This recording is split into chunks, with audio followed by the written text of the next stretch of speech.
मजहब के नाम पर एनकाउंटर करते हो। उत्तर प्रदेश फेक इनकाउंटर का उत्तर प्रदेश बन गया है। It doesn't surprise me because I remember you and your colleague just telling me before this that this gentleman was brought from Gujarat to Meerut.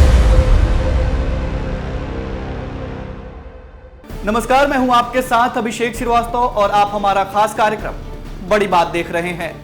Umesh Pal हत्याकांड का मुख्य आरोपी और उत्तर प्रदेश के कुख्यात अपराधी आतीक अहमद का बेटा असद अहमद और उसका एक सहयोगी गुलाम मोहम्मद यूपी एसटीएफ के साथ हुई मुठभेड़ में मारा गया।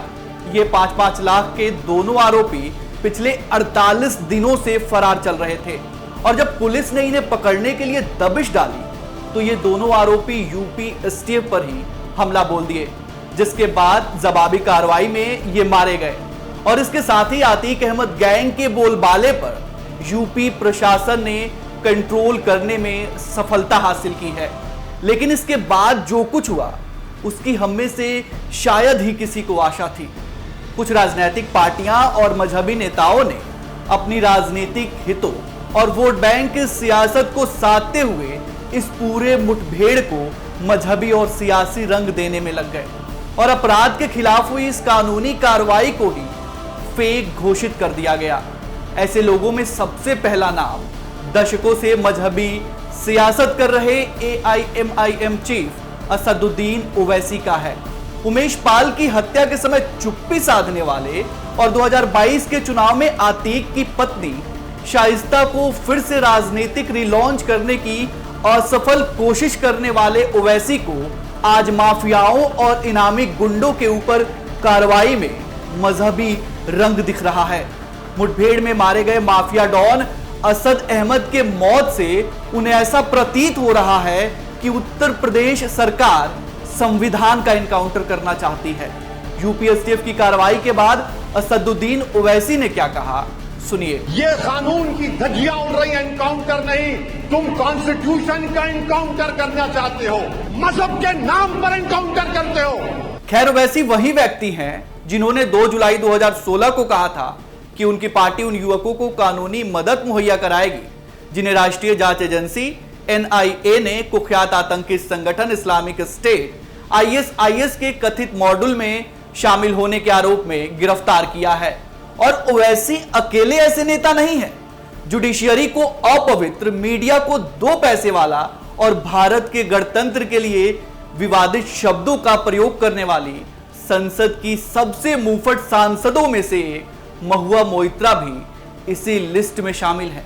पिछले दिनों देश भर में जब रामनवमी पर पत्थरबाजी और उग्र हमले हुए, जिसका सबसे ज्यादा असर पश्चिम बंगाल में नजर आया, उसी राज्य की सांसद महुआ मोइत्रा के मुंह पर ताला लगा हुआ था जब इन उग्र हमलों में 2 लोगों की मौत हो गई। टीएमसी और ममता बनर्जी का मुस्लिम तुष्टीकरण जग जाहिर है। चुनाव के बाद की हिंसा में शिकार हिंदुओं के घाव अभी हरे हैं।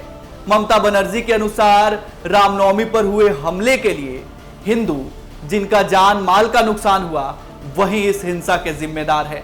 एक ऐसा राज्य जो कुव्यवस्था और लाचार कानूनी व्यवस्था का पर्यायवाची बन चुका है, उस राज्य की रूलिंग पार्टी की नेता महुआ मोइत्रा को गुंडे और अपराधियों पर की गई कार्रवाई दंगा भड़काना लगता है।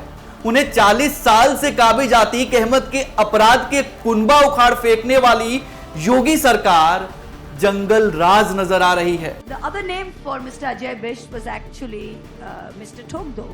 He would like to tell his police and his law and order enforcement agencies that Togdo, which means finish them off. So this kind of complete lawlessness, jungle raj, without resorting to the rule of law, encounter killings have always flourished under the honorable gentleman and continue to do so.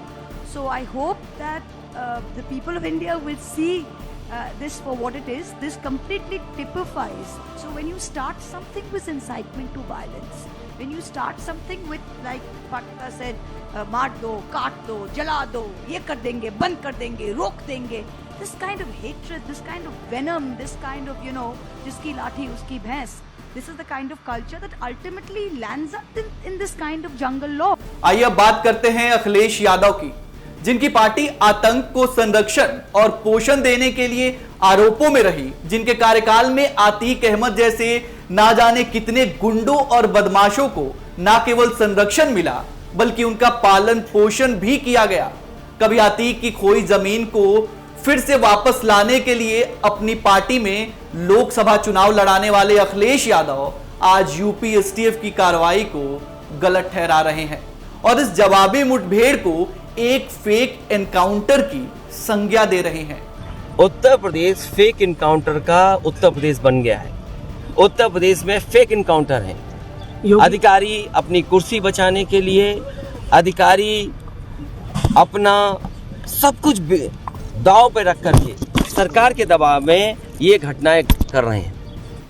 इसके अलावा अखिलेश अपने आधिकारिक Twitter account पर लिखते हैं कि भाजपाई न्यायालय में विश्वास नहीं करते हैं और भाईचारे के खिलाफ हैं। अब किसी कुख्यात गिरोह के अपराधी का पुलिस मुठभेड़ में मौत हो जाना कैसे भाईचारे के खिलाफ है? अतीक अहमद पर 104 संगीन आपराधिक मामले हैं और वह आजीवन कारावास की सजा काट रहा है। तो बरेली जेल में बंद उसके भाई अशरफ पर 52 आपराधिक मामले दर्ज हैं। लखनऊ जेल में बंद अतीक के बड़े बेटे मोहम्मद उमर पर अपहरण समेत 2 मामले दर्ज हैं। तो दूसरे छोटे बेटे मोहम्मद अली पर 6 आपराधिक मामले दर्ज हैं। अतीक की पत्नी शाइस्ता पर 5 आपराधिक मामले दर्ज हैं। वहीं अतीक की बहन पर उमेश पाल के हत्यारों को पनाह देने के खिलाफ मामला दर्ज है। अब सवाल यह उठता है कि आखिर कब तक भारत में सियासी और मजहबी हितों के लिए कानून और न्याय प्रणाली को बलि दी जाएगी।